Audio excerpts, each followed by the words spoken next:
volviendo un poco a lo que quería compartir o empezar a compartir esta mañana, no sé si lo sabéis, pero bueno, en las Navidades, a final de año, siempre hay iniciativas que son bastante entrañables, que son simpáticas.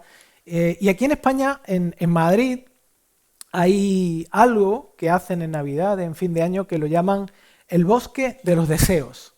Y lo que hacen es, en la Casa Real de Postas, que está en la Plaza del Sol, en Madrid, es un lugar interior, lo que hacen es, colocan 12 abetos y los decoran con motivos navideños, y lo que permiten a los madrileños es que antes de que acabe el año y arranque el año nuevo, vayan y escriban sus buenos deseos de año nuevo y los cuelguen en los árboles, ¿no? La mayoría de las notas que hay en estos árboles las escriben niños, ¿no? Siempre nos gusta cómo escriben los niños, ¿no? Porque son muy frescos, a veces dicen cosas que son muy graciosas, ¿no?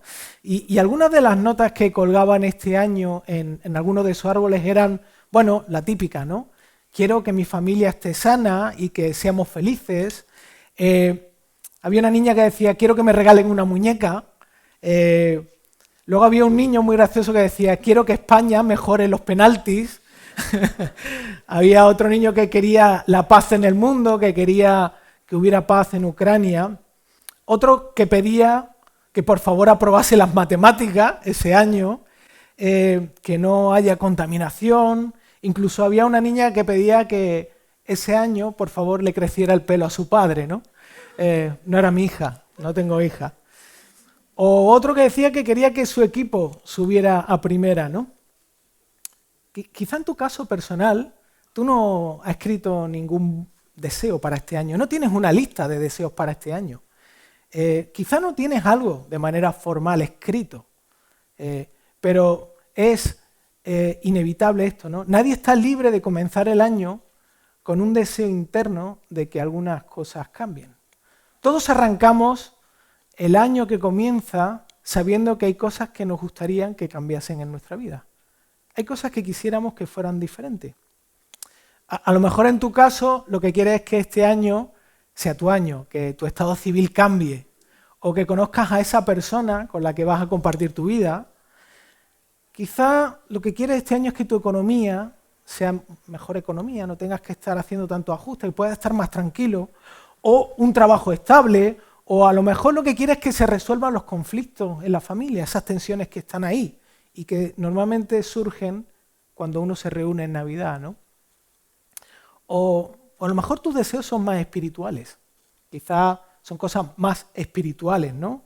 Por ejemplo, quieres orar más, quieres hacerlo mejor, quieres disfrutar y desear leer la Biblia, quieres hacer un plan de lectura de la Biblia, quieres leer libros cristianos, quieres desarrollar el hábito de la lectura, o quieres comprometerte más con Dios, quieres comprometerte más con la iglesia, quieres servir más, ¿no? A lo mejor algunos de estos pueden ser tus deseos, lo que quisieras que cambiase este año, y la verdad estos deseos también, no son cosas malas, ¿no? Ahora, la pregunta quizá que tengo que hacerme es la siguiente: ¿por qué quiero que cambien esas cosas? ¿Por qué quiero eso en mi vida, no? Y especialmente estas cosas que son cristianas.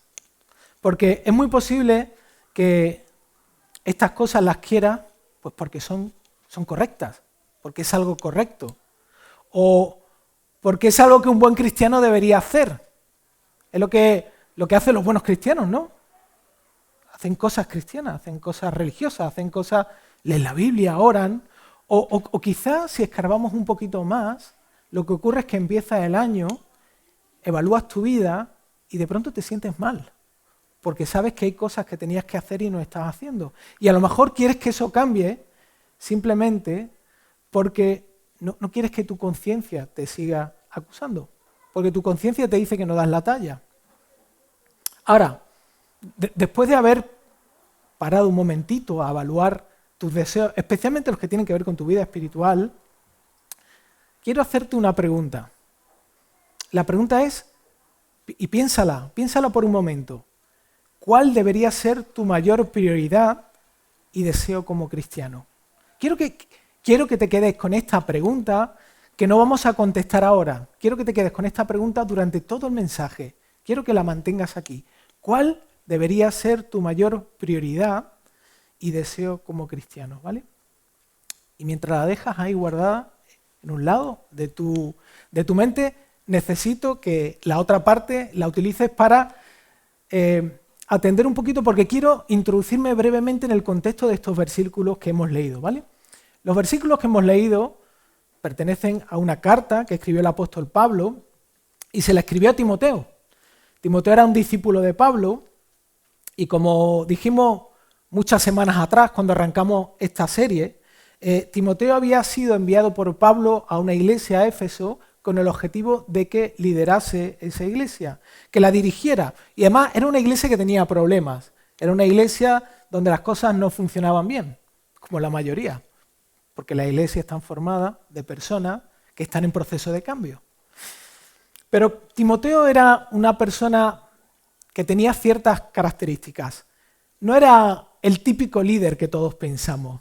No era un hombre con un carácter fuerte, con autoridad fuerte marcada. No es el tipo de líder que nosotros solemos pensar que sería un líder. Timoteo era un chico demasiado joven, demasiado tímido y además físicamente enfermizo. Todas estas cosas Pablo las dice en la primera carta a Timoteo, ¿vale? Ahora, Pablo, a la hora de acompañar a Timoteo en esta tarea que Timoteo tenía que llevar a cabo, Pablo no miraba el carácter de Timoteo. Pablo no estaba mirando a Timoteo como las cualidades personales que él tenía, sino que Pablo miraba otra cosa. Pablo conocía el corazón de Dios. ¿Y cómo sabemos que Pablo realmente conocía el corazón de Dios? ¿Cómo sabemos que Pablo realmente conocía cómo era Dios? Mira, cuando Pablo escribe esta carta, la segunda carta a Timoteo, Pablo no está en su oficina escribiendo esta carta. Pablo no está en Florida, mirando el mar y escribiendo en su Apple, ¿no? Estaba en una cárcel. Estaba en una cárcel. Estaba en la cárcel. ¿Y por qué estaba Pablo en la cárcel? Pablo estaba en la cárcel por hablar acerca de ese Dios. Acerca de ese Dios del cual conocía su corazón, ¿no? Pablo estaba allí por compartir el Evangelio.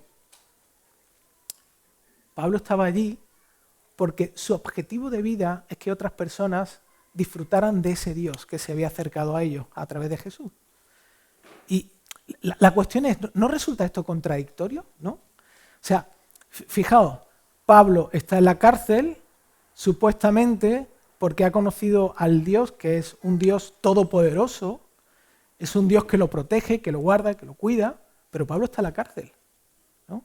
Pero no solamente Pablo está en la cárcel, es que Pablo, cuando escribe a Timoteo, Pablo está alentando a Timoteo. Y yo quiero que piense esto es un poco una locura, ¿eh?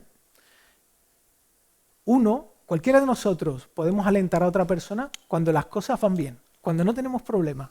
Cuando yo me siento bien, cuando yo me encuentro bien, cuando yo no tengo ningún conflicto, ninguna lucha interna, a mí no me resulta complicado alentar a otra persona.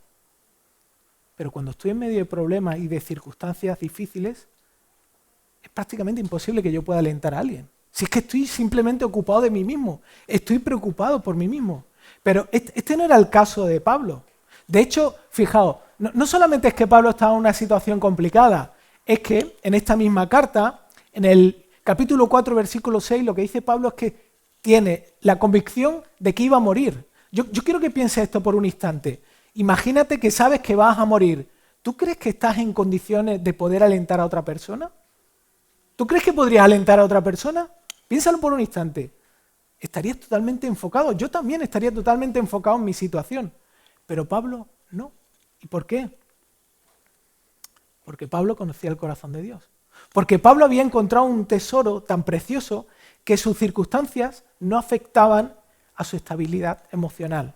Es más, ese tesoro tan precioso, ese poder que había recibido de parte de Dios por el Evangelio, a través del Evangelio, no solamente no le permitía no estar enfocado en sí mismo, ser libre de sí mismo, sino que le había dado una sensibilidad porque su preocupación tenía que ver con Timoteo.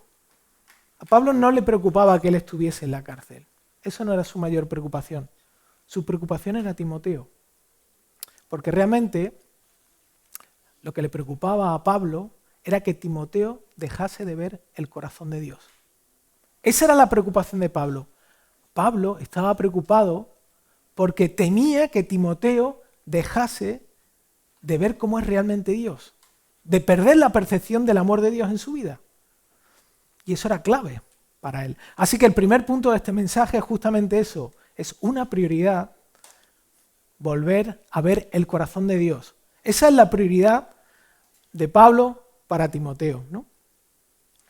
¿Y cómo empieza?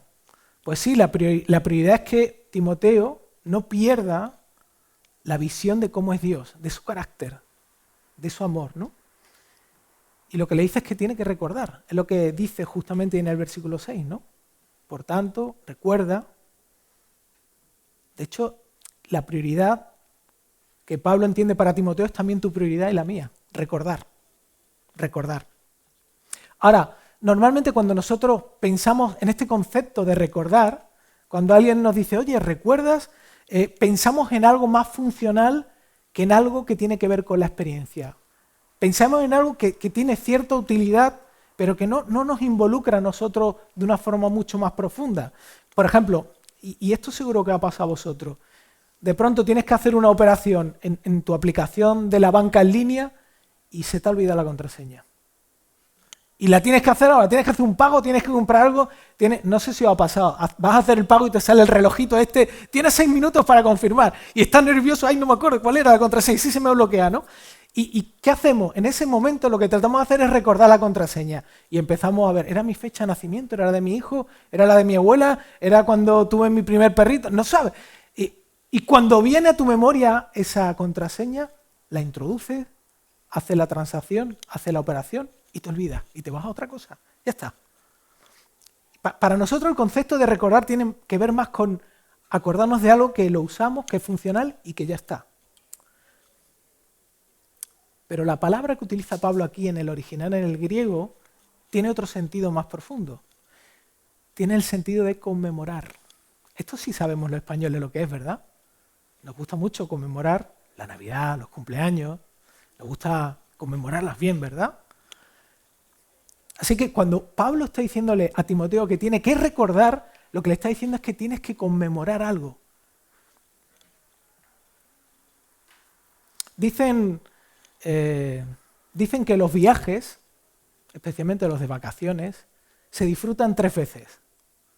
La primera vez, cuando los sueñas, cuando en tu mente estás pensando a dónde vas a ir, qué vas a ver y todo lo que tiene que ver con eso. Una segunda vez cuando lo vives, cuando tienes la experiencia, pero hay una tercera vez en la que disfrutas los viajes. Es cuando los recuerdas. Es cuando los conmemoras, ¿sí? De hecho, cuando nosotros recordamos el viaje que hacemos en las vacaciones, no tratamos solo de acordarnos de los nombres de los lugares que hemos visitado. No es que yo hago memoria de eso y digo, bueno, estuve en esta ciudad, hago una lista. No hacemos eso. Lo que hacemos es traemos al presente la experiencia que vivimos allí, mientras estamos viendo todo aquello, mientras estamos disfrutando, mientras estamos teniendo la cercanía de ese lugar. ¿O no es así? ¿Por qué hacemos fotos y hacemos vídeos? ¿Para coleccionarlos? No, porque en el momento en el que los vemos, nos traen el recuerdo de la experiencia, ¿verdad? Ahora bien, solo es posible recordar de esta manera, rememorando, si realmente en algún momento he vivido la experiencia.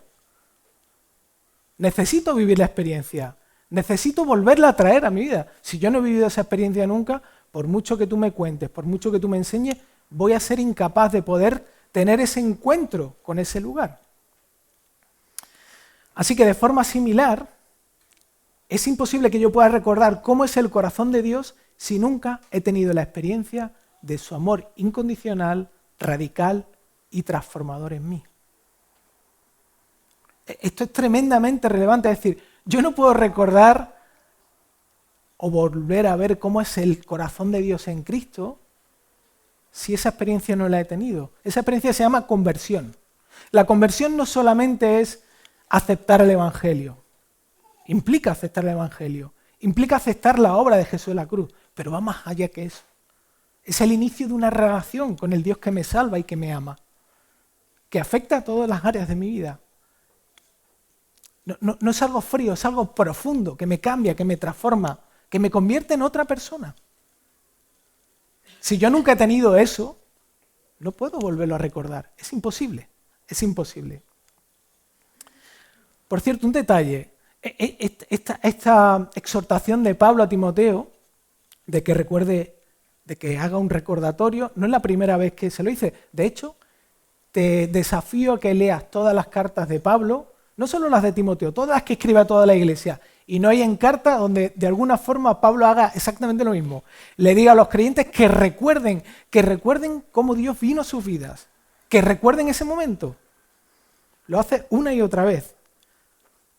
Este tipo de recordatorio que Pablo hace no es la bronca, no es como la bronca que un padre le echa a un hijo cuando no ha hecho algo, ¿no? O sea, llegas a la habitación y le has dicho 80 veces que haga su cama y no la ha hecho. Y tú le dices, es que tienes que recordar que tienes que hacer tu cama. No, eso no es lo que está haciendo Pablo. Lo de Pablo es una invitación a volver, a experimentar el disfrute del sentido de lo que ha recibido, ¿no? De cómo Dios ha sido con Timoteo, ¿no? Y lo que ha hecho, ¿no? Pero aparte, este recordatorio es imprescindible para la vida cristiana. Los cristianos no podemos vivir si no volvemos constantemente a este recordatorio, a rememorar esa realidad en nuestra vida. Esa es la clave de la vida cristiana, ¿no? Por eso Pablo comienza el versículo 6 diciendo, por lo cual, fíjate, esto es un conector, ¿no? ¿Qué es lo cual? Porque Pablo dice, por lo cual, entonces te recuerdo, Timoteo, que avives, por lo cual, ¿qué es lo cual aquí?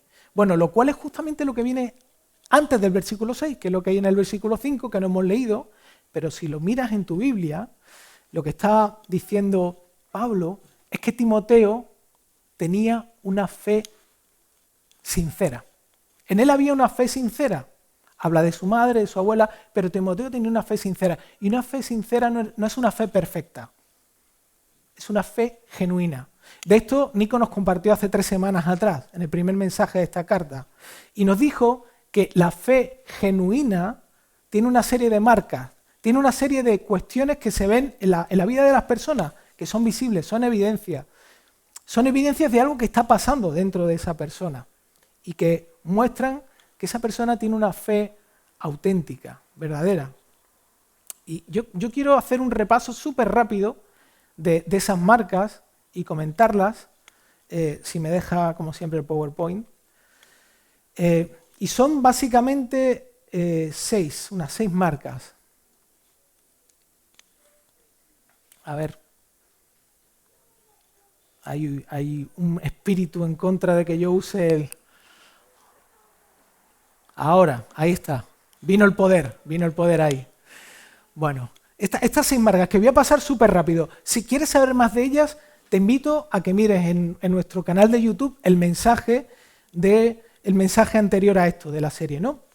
Estas marcas que estaban basadas en el libro que escribió Jonathan Edwards, que se llama Los afectos religiosos, son las siguientes. La primera, la presencia del Espíritu Santo. Es decir, hay una evidencia de que, como he dicho antes, mi vida está cambiando de forma progresiva, pero no por mi esfuerzo, no por lo que yo hago, no por mi capacidad, sino porque hay algo dentro de mí que no es mío, que está generando cosas nuevas. Lo segundo es que hay un deseo de que mi vida espiritual, mi vida con Dios sea real. No que sea simplemente cumplir con Él, no solo que venga a la iglesia, no solo que yo diga, bueno, soy cristiano, leo la Biblia, oro, sino que quiero conocer al que me ha conocido. Tengo un anhelo, un deseo, hay una búsqueda. Hay un objetivo, sí, a veces me desvío un poco, pero al final lo que yo quiero es eso. Quiero crecer en mi relación con Él. Otra marca era que de pronto empiezo a darme cuenta de que amo a Dios por cómo es Él, por su carácter, porque veo el reflejo de la persona de Dios en Cristo y eso me cautiva. Ya no busco a Dios para que me sienta, para sentirme mejor, para que me dé lo que necesite, porque estoy sufriendo y quiero que me quite el sufrimiento. No, para mí lo precioso ya no es lo que Él me da, Es Él, es su persona. Por eso lo busco a Él. También otra de las marcas es un sentimiento gradual hacia el pecado. Lo odio. Ya empiezo a rechazar el pecado. Ya las cosas que me separan del amor de Dios, aquello que me separa de mi relación con Él, ya no tiene tanto atractivo para mí. Sí, a veces me tienta, a veces caigo, pero en el fondo hay algo que antes no sentía y es rechazo y odio hacia eso, ¿no? Otra marca era el aumento del autoolvido, ¿no? Este es algo que desarrolla Tim Keller en su libro, que es, de pronto empiezo a no necesitar ser el centro. Ya no necesito ser el centro. Ya no lucho con lo que los demás piensen de mí. Ya no estoy tan preocupado por mí. Por primera vez empiezo a ser libre de mí mismo, a encontrar deleite y disfrute en amar a los demás, en servir a los demás. Ya no hago las cosas para que me las devuelvan. Las hago porque estoy lleno de amor. Me siento tan amado por Dios que lo único que quiero es servir. También la inclinación a ir soltando las cosas. Aquellas cosas que antes me atrapaban, de pronto empiezo a ser capaz, a través de lo que Dios está haciendo en mi vida, de poder soltarlas. Puedo tomar decisiones más radicales.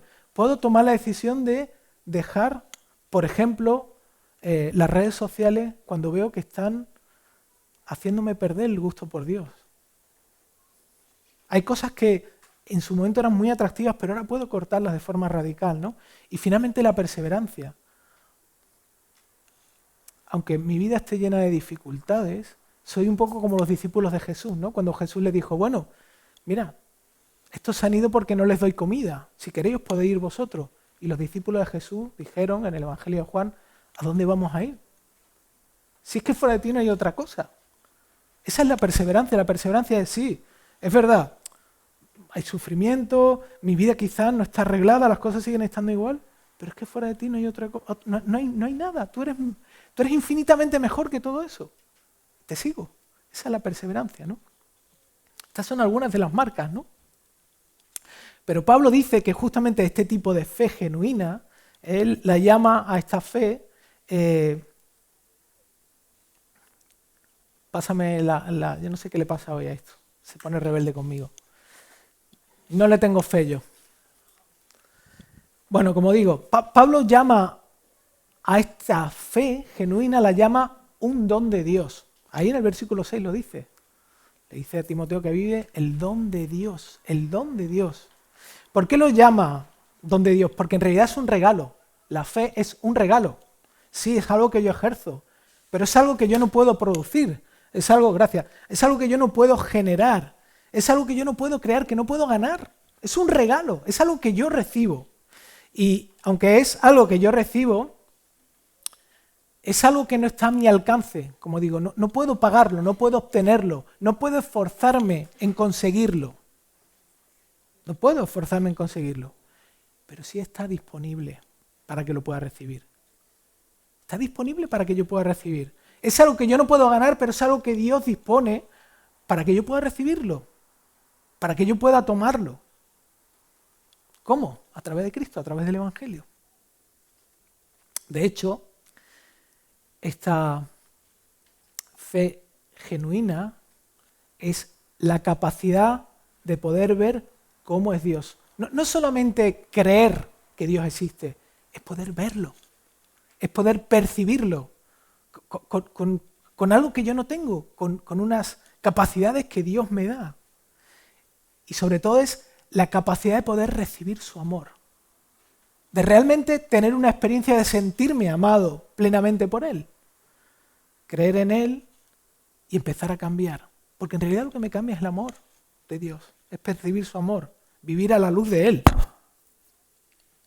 Además, algo increíble de esto es que nadie puede hacer nada para aumentar o disminuir el tamaño del regalo de Dios. Y escucha bien esto, o sea, lo que yo sí puedo afectar es en mi percepción de ese regalo, pero el tamaño de ese regalo que Dios me da, yo no lo puedo cambiar, no lo puedo modificar.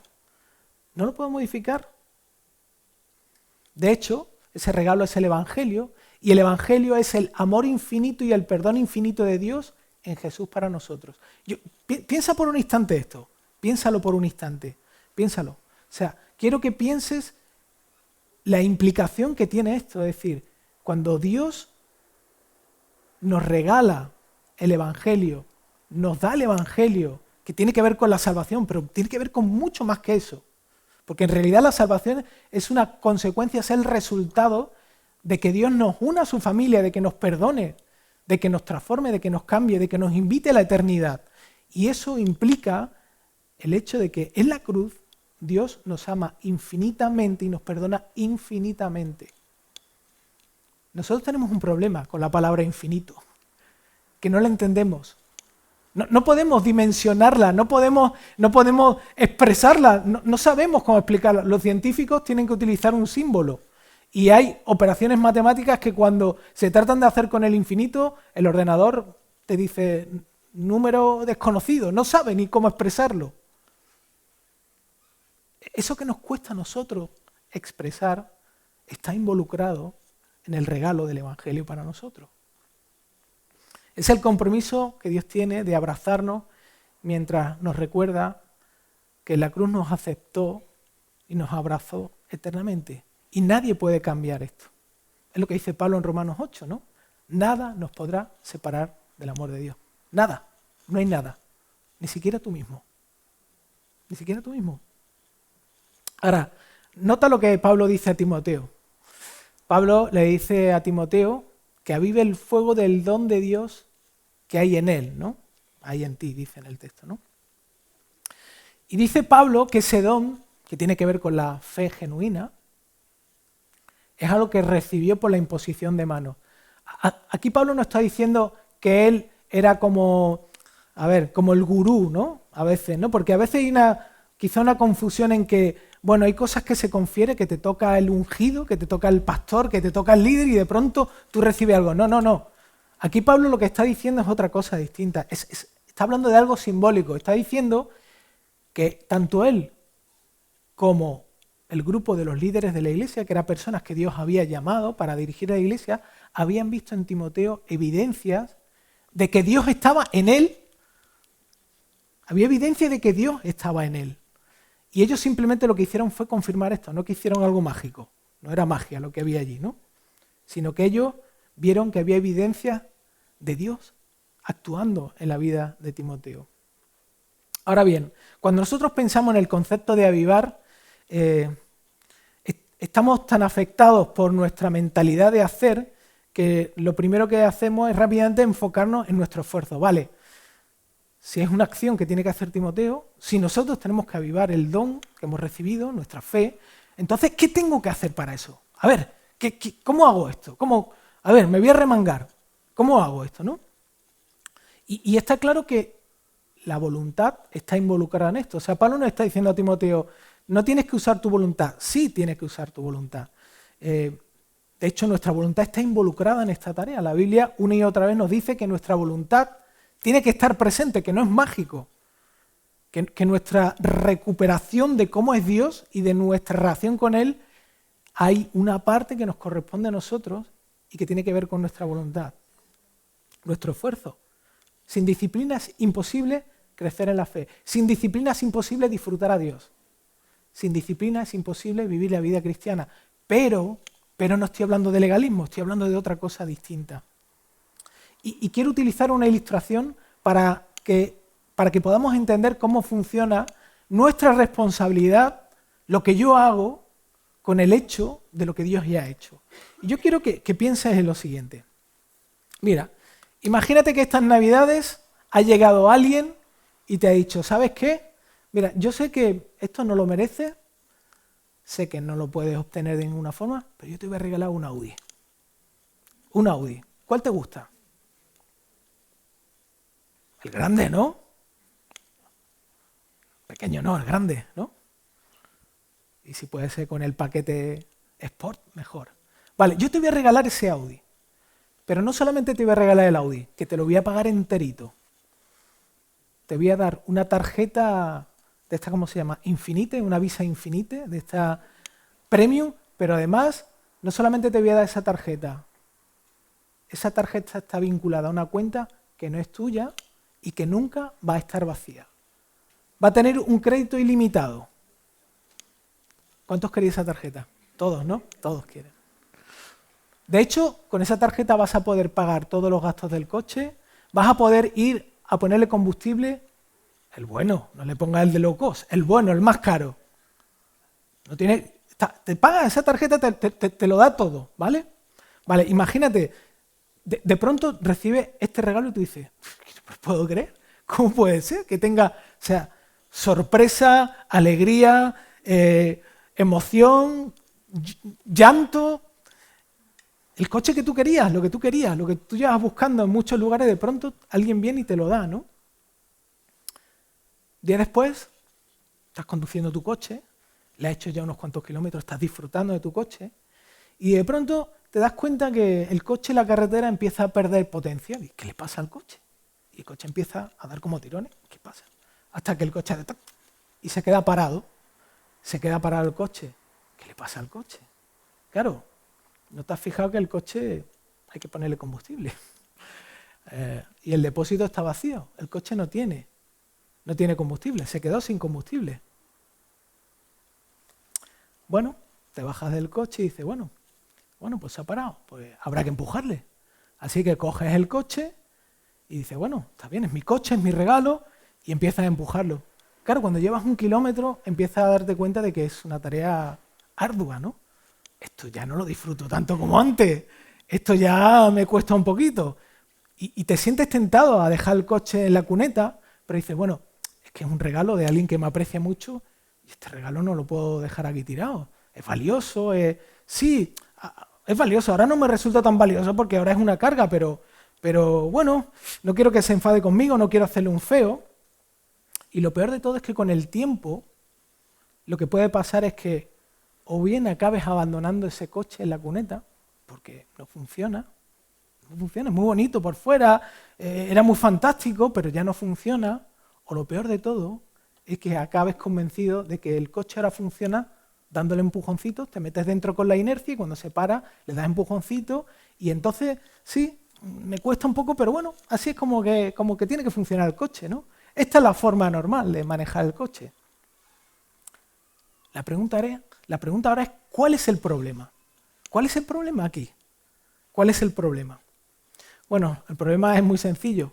Es que te has olvidado que quien te regaló el coche también te dio todos los recursos necesarios para disfrutar del coche. Te quedaste con el coche, pero no viste que es un paquete completo. Quien te regaló el coche te dio todo lo necesario para que puedas disfrutar de ese coche. No tienes que ganar dinero, no tienes que ir a trabajar para ponerle el combustible y comprarlo. Ahora, sí tienes que llevarlo a la gasolinera. No tienes que pagar el combustible, tienes que llevar el coche a la gasolinera. Sí, y sacar la tarjeta para pagar. Pero no lo estás pagando tú. Lo está pagando otra persona. De hecho, si quieres disfrutar de tu regalo, debes usar tu voluntad para utilizarlo. Ese es el punto de la disciplina del que nos habla la Biblia. Ese es el punto en el que nuestro esfuerzo y voluntad, como la de Timoteo, se tiene que enfocar en lo que ya tenemos. Por eso decía al principio que yo no puedo volver a traer una experiencia en mi vida si realmente no la he vivido. Yo no puedo volver a recuperar la cercanía de Jesús, de Dios, de su amor por mí si yo esa experiencia no la he vivido. Así que para Pablo, y vamos al contexto de lo que está diciendo Pablo después de esta ilustración, para Pablo, avivar el fuego del don de Dios tiene que ver con enfocarse en el corazón del dador hacia mí. Es decir, es meditar en la experiencia cuando Él me abrió los ojos, cuando me abrió los ojos a Él, cuando pude verlo. Es volver al primer amor.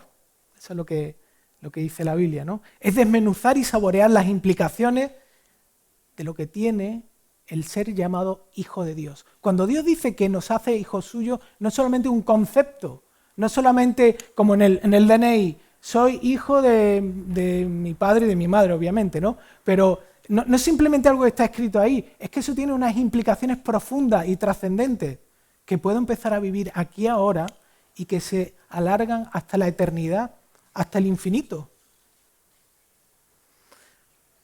En realidad, avivar el fuego del don de Dios tiene que ver con usar la oración, la meditación, la memorización, el ayuno, la comunión, el servicio y todas las disciplinas espirituales, todo lo que vemos como actos religiosos, no como en realidad un fin, sino como un medio, con el único objetivo de recuperar una y otra vez el amor de Dios hacia mí en Cristo. Es ver otra vez su corazón y que me cautive. Ahí es donde debo ser disciplinado. Ahí es donde Dios me llama a esforzarme. Pero Pablo también habla de cuál es el resultado de hacer eso. Y es justamente lo que está en el versículo 7, que es la segunda parte de este mensaje. Y es volver a experimentar a Jesús. Volver a tener una experiencia con Jesús. ¿Por qué Pablo quiere que Timoteo avive su fe? Y podríamos pensar que, bueno, lo que le pasa a Timoteo es que, bueno, es como es tan debilucho, necesita avivar su fe para cumplir su objetivo, para ser un buen pastor, para hacer lo que tiene que hacer como un pastor en la iglesia de Éfeso. Y en parte sí, en parte había algo que no tenía Timoteo para poder responder al llamado de Dios, pero hay algo mucho más profundo,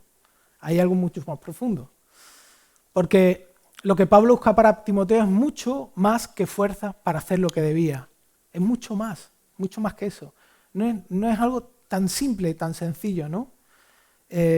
Pablo no está buscando principalmente que Timoteo sea más valiente.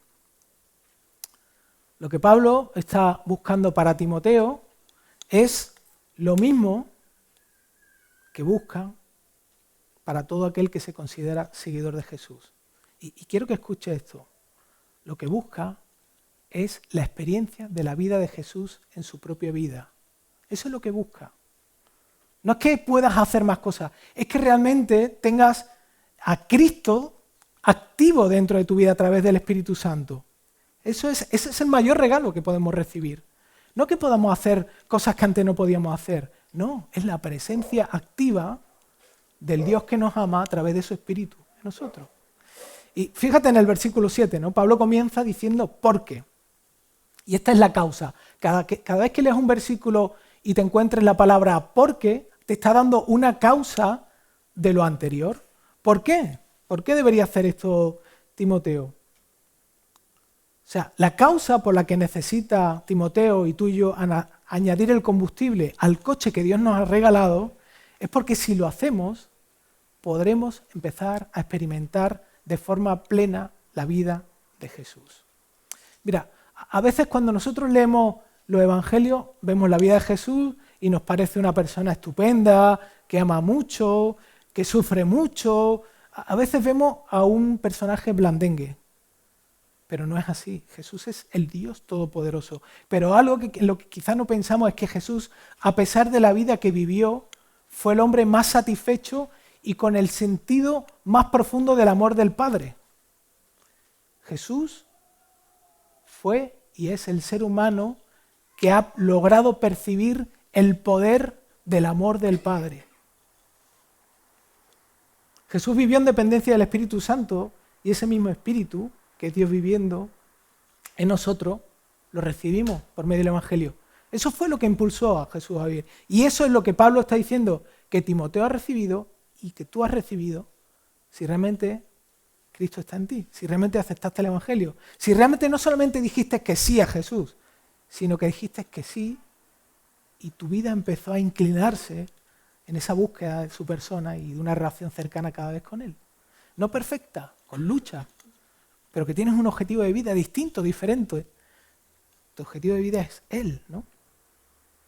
Y fíjate que cuando Pablo habla acerca del Espíritu, le atribuye las cualidades al Espíritu, no a Timoteo. O sea, es el Espíritu de Dios el que tiene poder, el que es valiente, el que es un espíritu de amor, es un espíritu de dominio propio. Es el Espíritu, es quien tiene las cualidades. Y ese es el que habita dentro de Timoteo y dentro de nosotros, si somos realmente creyentes, ¿no? Ahora, quiero que pienses en lo siguiente, y estamos ya terminando. Piensa en ti por un instante. ¿Cuáles dirías que son tus mayores luchas hoy? Piensa en tu persona, piensa cuáles son tus luchas personales. Porque si realmente tú consideras que no tienes ninguna lucha, tienes un problema grave, es que estás ciego a la realidad de tu vida, es que no estás viendo bien tu vida. O sea, no sé cuáles son tus luchas, quizás eres una persona que lucha con el orgullo, con el miedo, con la envidia, con la ira, o hay adicciones en tu vida, o la apatía, te sientes apático, o quizá el dinero, o la lujuria, o la inseguridad, o la inconstancia. No sé. Igual te has dado cuenta de que sí, yo me considero cristiano, pero la verdad, veo las luchas de otras personas que no son creyentes y son iguales que las mías. La única diferencia es que yo tengo una etiqueta que dice, soy cristiano, voy los domingos a la iglesia y tengo libros cristianos, leo la Biblia de vez en cuando, pero ves tu vida y ves las mismas cosas. Y el problema no es que veas las mismas cosas, el problema es cómo lidias con esas cosas. ¿Cómo luchas con esas cosas? Si no luchas tienes un problema muy grave. O sea, tendrías que volver al principio del mensaje y evaluar si realmente has aceptado el Evangelio. Mira, si tú piensas que puedes luchar con estas cosas tú solo, te voy a decir una cosa, vas a fracasar. Si no te ha pasado ya, vas a fracasar. O sea, te vas a encontrar con el fracaso. Te vas a encontrar con el fracaso.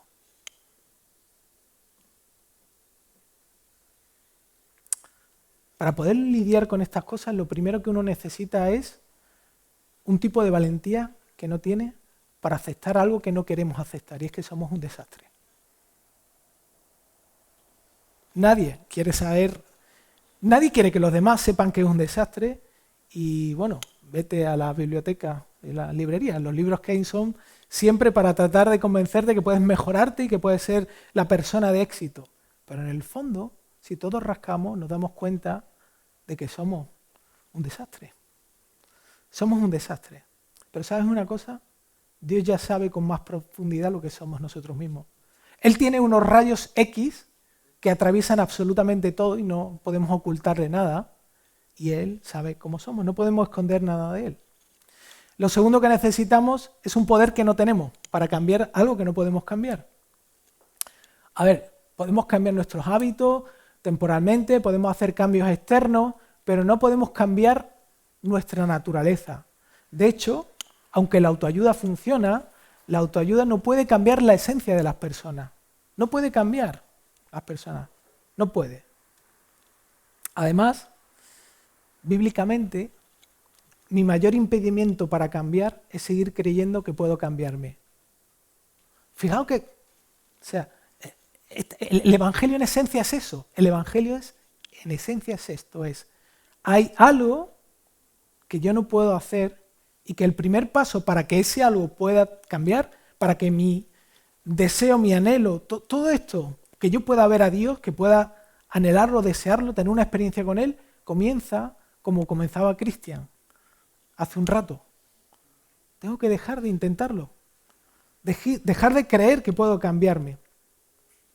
Por eso, Pablo se enfoca en lo que Dios sí puede hacer y quiere hacer por medio de su Espíritu. Y lo que hace el Espíritu de Dios es un espíritu de poder y amor, porque es capaz de seducirme y darme la sensibilidad para apreciar y sentirme amado por Dios. Eso me libera de tener que buscar que otros me amen. La mayoría de las luchas que hemos visto anteriormente tienen que ver por el hecho de que estoy vacío. De que necesito llenarme con el amor de otras personas, de cosas materiales, de mi propio ego, etcétera, etcétera. Pero el Espíritu lo que hace es me llena de un amor que me despoja de la necesidad de todas esas cosas y que me seduce. No que me engaña, que me seduce, porque me muestra que es mucho más valioso que cualquier otra cosa. Y lo segundo que hace ese espíritu de poder es que también tiene dominio propio, es decir, me da la capacidad sobrenatural de escoger lo mejor, de no apartarme del amor de Dios. Y fijaos, todo esto lo hace Dios. Lo único que Dios me pide es que recuerde lo que Él ha hecho en mi vida y que me exponga a esta realidad, que use sus recursos. Y para acabar ya, ¿os acordáis de la primera pregunta que hice? ¿Cuál es la prioridad de un cristiano? ¿Cuál es la máxima prioridad? Bueno, la máxima prioridad y el objetivo de tu vida como creyente no es ser un mejor cristiano, no es empezar cada año diciendo, bueno, este año voy a esforzarme en ser un buen cristiano. Voy a orar mejor, no estoy diciendo que no tengas que planteártelo, no estoy diciendo que no lo puedas añadir a tu lista, lo que estoy diciendo es que no es tu objetivo principal. Es que si es tu objetivo principal vas a fracasar, porque vas a fallar. Tu mayor prioridad y tu mayor regalo es esforzarte en alimentar la experiencia de que eres amado eternamente por Dios en Jesús. Esta es la esencia del Evangelio. Esta es la esencia del Evangelio. Ahí es donde está realmente el poder. Y esto se muestra en la cruz. Dios, cuando vio a Jesús morir en la cruz, demostró el ofrecimiento de su amor y su perdón infinito para nosotros. Y cuando eso nos afecta, cuando eso nos toca, cuando eso nos atraviesa, entonces se empiezan a producir un montón de cosas. Empezamos a ver el corazón de Dios. Empezamos a actuar de una forma que no tiene que ver con nosotros, tiene que ver con el carácter y la persona de Dios. Empezamos a reflejar a Jesús porque es Jesús en nosotros, no somos nosotros. Y algo precioso con lo que quiero acabar esta mañana es algo que leía hoy, ¿no?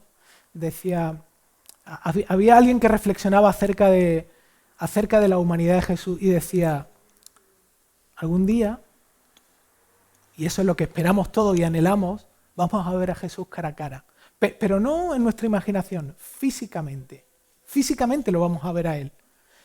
Y ese día, los que estemos allí, tendremos un cuerpo completamente nuevo.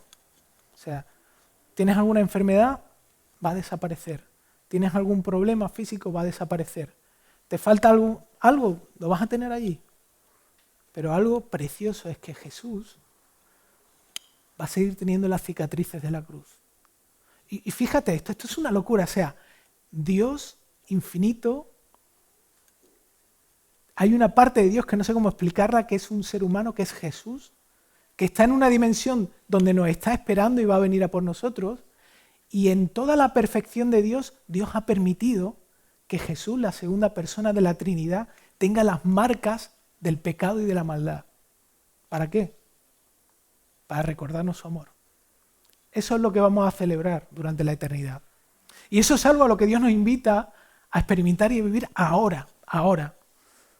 No lo que tenemos que hacer, no el legalismo, no, su corazón, su carácter, su persona. Esto es lo que Pablo no quiere que pierda a Timoteo. Y esto es lo que Pablo quiere que recordemos nosotros esta mañana.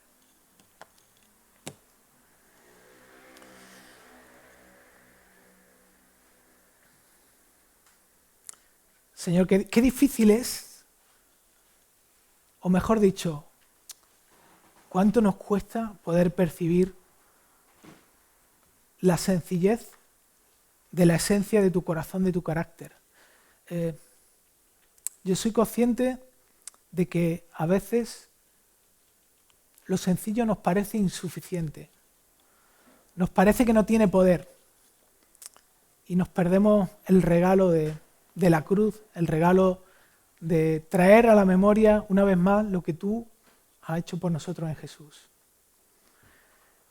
Arrancamos un año más y quizá la inclinación es a volver a comenzar el año con la misma inercia de todos los años. Mejorarnos, quizá acostumbrarnos, conformarnos, cuando la invitación es a no conformarnos y a poner todo nuestro esfuerzo en pedirte que nos permita ver tu corazón, que podamos volver a traer a nuestra memoria tu carácter, tu amor, tu perdón. Y que si es algo que no hemos experimentado en algún momento de nuestra vida, que este sea el año donde realmente, en cierto sentido, nos convertimos de verdad. Nos convertimos a ti. Y si es algo que hemos perdido, que lo recuperemos. Y despierta al más profundo de nuestro corazón para poder ver la belleza y el valor de lo que tú nos das cada día. No es ahora, está disponible ahí siempre. Señor, yo oro para que esto tan sencillo sea algo que no se escape cuando salgamos por la puerta de este sitio. Así que te pido todo esto y te lo pedimos, Señor, porque no podemos sin tu ayuda. En Cristo Jesús. Amén.